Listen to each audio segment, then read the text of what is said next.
यो 2 दिन एब्सेंट होने के बाद में आज हम दोबारा आ चुके हैं। आज तो पूरा दिन वैसे भी शायद AYJR देने में ही जाएगा। अभी तो पहला पेपर देंगे अपन। आज 27 मार्च हो चुकी है, सुबह के बज रहे हैं 8:54। तो मैं कल परसों की अपडेट दे देता हूँ जिन दिन मैं एब्सेंट रहा था। अब फटाफट कर देंगे क्योंकि ऑलरेडी 8:54 हो चुके हैं, 9 बजे से तो पेपर ही है अपना। तो कल के दिन मैं पढ़ा था 4 घंटे 33 मिनट, और उससे पहले मैंने पढ़ा था ये इतना सारा पढ़ा था मैंने। मतलब इस दिन तो मैं पूरी तरीके से लॉस्ट था। इस दिन मैंने दोबारा रिकवरी चालू करी, लेकिन यार ये फिजिक्स ना, ये एक चैप्टर मेरे से होके ही नहीं दे रहा लिटरली। मैं कितनी ही सेटिंग लगा लूँ हो ही नहीं रहा। अब मैं उसको ड्रॉप कर रहा हूँ इन दी एंड। मेरे को अब लगता नहीं है मेरे को अब उसको करना चाहिए। आज तो अपना ज़्यादातर टेस्ट में ही पार्ट जाने वाला है, ठीक है। ज़्यादातर अपन आज टेस्ट ही अटैम्प्ट करते हुए नज़र आएंगे। अब बात कर लेते हैं और क्या क्या करने की सोच रहा हूँ मैं आज AYJR पे। अब अपने पास में मुश्किल से 7 दिन बचे हैं।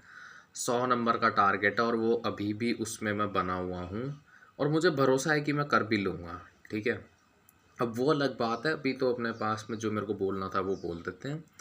AYJR का जो पहला पेपर है जो मैं अभी देने वाला हूँ, वो मैं बिल्कुल अनप्रिपेयर्ड दे रहा हूँ क्योंकि मैंने रिवीजन भी नहीं किया, मैंने शॉर्ट नोट्स भी नहीं पढ़े। तो हेंस मेरा ये वाला पेपर थोड़ा डाउन जाने वाला है, ठीक है। जिसको मेरा पहला रिजल्ट नहीं पता, उसमें मेरी 40 से भी कम परसेंटाइल बनी थी एंड उन्होंने दिखाई ही नहीं थी।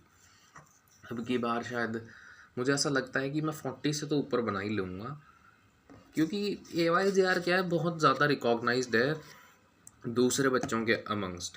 इस वजह से मतलब टॉपर बच्चे और ऐसे बच्चे होते हैं ना, उनको जानते हैं वो लोग AYJR के बारे में, इसलिए यहाँ पे कंपटीशन ज़्यादा टफ हो जाता है as compare to other exams और अदर मॉक टेस्ट्स।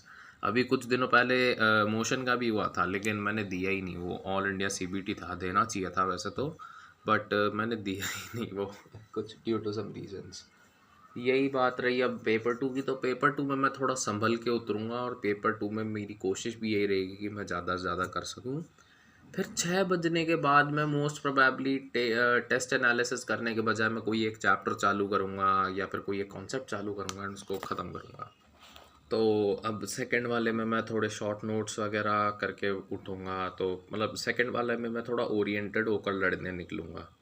अभी तो फट तो रही है क्योंकि यार अब पता है वो एक्साइटमेंट गई जो एक टाइम पे एग्ज़ाम से पहले हुआ करती थी।